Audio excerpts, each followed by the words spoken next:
બનાસકાંઠામાં બે શિક્ષકોને ચૂંટણી ફરજ પર હાજર ન રહેવું ભારે પડી ગયું છે। કાંકરેજના મદદનીશ ચૂંટણી અધિકારીએ ચૂંટણી ફરજ પર હાજર ન રહેનાર બે શિક્ષકો સામે ધરપકડ વોરંટ કાઢ્યું છે। ચૂંટણીમાં ફરજનો ઓર્ડર હોવા છતાં હાજર ન રહેતા કાર્યવાહી કરવામાં આવી છે।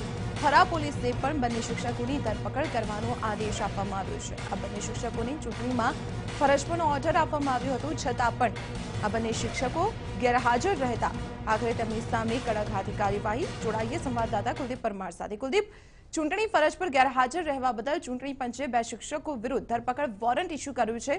કોણ છે આ શિક્ષકો અને કેટલે પહોંચી કાર્યવાહી?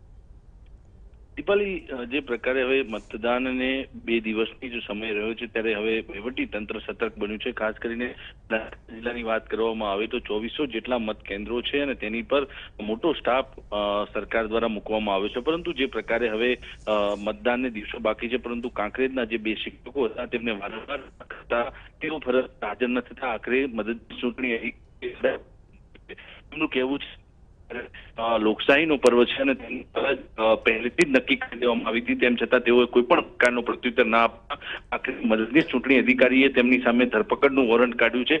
ખાસ કરીને થરા પોલીસને આ બંને શિક્ષકોના નામ આપી અને તેમને તાત્કાલિક ધોરણે ધરપકડ કરી અને તેમને હાજર કરવાની આદેશ આપ્યા છે। એટલે કે કહી શકાય કે એક કર્મચારીઓમાં ભયનો માહોલ ફેલાય અને ખાસ કરીને કર્મચારીઓ સમયસર હાજર થાય તે માટેના આ એક્શન લેવાઈ રહ્યા છે। હવે જોવાનું એ રહેશે કે આ જે બંને શિક્ષકો છે તેને પોલીસ કેટલા સમયમાં પકડી પાડે છે અને તેઓ મતદાન સમયે પોતાની ફરજ નિભાવે છે।